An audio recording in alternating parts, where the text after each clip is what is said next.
Assalamu alaikum guys, কি অবস্থা সবাই? Welcome to my official YouTube channel JSTHOD and watching my JSTHOD brand new video আপনাদের সবাইকে স্বাগত।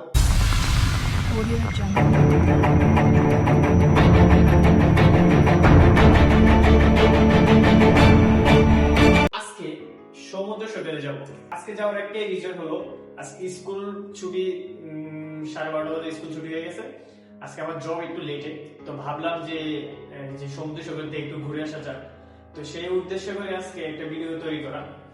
তো একটা সময় মানে সমুদ্র সৈকতে যাওয়ার খুবই ইচ্ছা ছিল, কিন্তু ওই সময় টাকা ছিল না। কিন্তু এখন টাকা আছে, সবকিছু আছে, কিন্তু সমুদ্র সৈকতে যাওয়ার মতো সময় নেই। তো আজকে ভাবলাম যে একটু সমুদ্র সৈকতে ঘুরে আসা যাক, নিজের মনটা একটু হালকা করা যাক। চলেন একসাথে যাওয়া যাক। একসাথে বলতে সবাই ভিডিওটা দেখবেন, শেয়ার করবেন, আর ভালো লাগবে সাবস্ক্রাইব করে দেবেন। তো চলেন এখন কিছু সিনেমেটিক শুট নেওয়া যাক।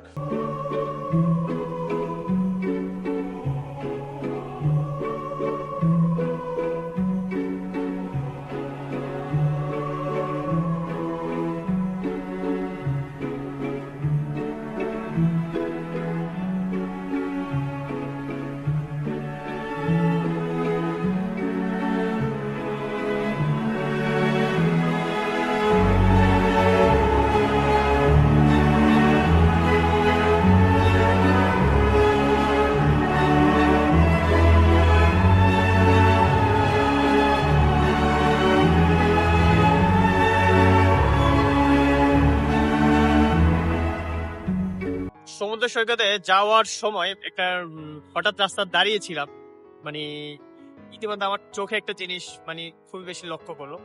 সেটা হলো যে মানে কমলা বা মালটা গাছ, সঠিক আমি জানি না এটি কমলা বা মালটা গাছ, মানে এতগুলা ফল ধরে রয়েছে, অথচ খাওয়ার মতন কোনো লোক নাই। মানে জাপানে একটা সবসময় মানে একটা জিনিস মানে ভাবি, জাপানে আসলে মানে বিনা অনুমতিতে কোনো জিনিস ধরার নিয়ম নাই। এই দেখেন একটা ফল নিচে পড়ে রয়েছে, কিন্তু আমি চাইলেও এটা নিয়ে যেতে পারতাম না। হ্যাঁ, আল্লাহর নিয়ামত কত সুন্দর, শুকরিয়া। ওই জায়গার ফল জায়গাতে রাখে, রেখে দেওয়ার নিয়ম। আসলে অনুমতি ছাড়া কোনো জিনিস খাওয়া যায় না।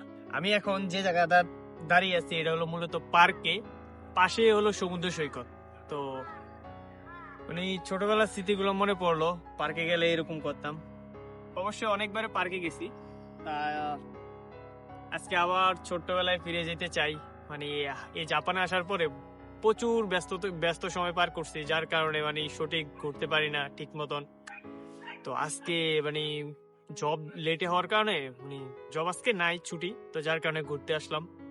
তো চলেন মানে আপনাদের সাথে ঘুরে দেখাই সমুদ্র সৈকত এবং পার্ক। পাশে একটা ফুটবল খেলার একটা অনেক সুন্দর একটা মাঠ আছে। আমি অবশ্যই জাপান আসার পর আমি খেলছিলাম 2-1 দিন। এখন আর জবে স্কুল থাকার কারণে, হাজার ব্যস্ততার কারণে আসা হয় না। প্রায় অলমোস্ট 4 মাস পর মনে আমি এই সমুদ্র সৈকতে আসলাম। আমাদের রবিন ভাই প্রেমিক পুরুষ। ইয়ে ভাই, আপনি বিয়ে করবেন কবে? 2030 সালে। 2030 এটা হলো জাপান। এখানে মানে কাজের সবচেয়ে বেশি মূল্যায়ন করা হয়, যার কারণে এই পুরা সমুদ্র সৈকতে মানুষ নাই, আমরা 2 জন ছাড়া। হাতে গোনা কয়েকজন ছিল, তাও এখন নাই। বেসিক্যালি ছুটির দিনে মূলত শনি রবিবার জাপান ছুটি। তো শনি রবিবারে মানে এখানে লোক সংখ্যা কিছুটা হলেও দেখা যায়, কিন্তু এছাড়া মানে এই সমুদ্র সৈকত এমনি খোলা পড়ে থাকে। দেখেন কত সুন্দর ঢেউ, পুরা সমুদ্র সৈকতে আমরা 2 জন ছাড়া একটা মানুষ নাই। মানে এটাই হলো আসলে মানে জীবন, জাপান লাইফ।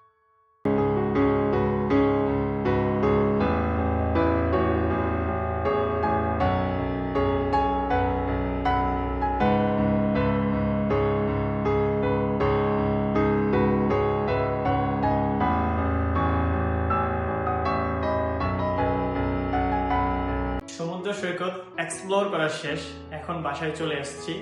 আর যারা যারা আমার ইউটিউব চ্যানেলে নতুন, তারা আমার ইউটিউব চ্যানেলটা সাবস্ক্রাইব করে রাখবেন। আর নতুন ভিডিও দেখার জন্য সবাই আমাকে সাপোর্ট করবেন, ইউটিউব চ্যানেল সাবস্ক্রাইব করবেন। আল্লাহ হাফেজ, সবাই ভালো থাকবেন। নেক্সট ভিডিওতে আবার দেখা হবে। আল্লাহ হাফেজ।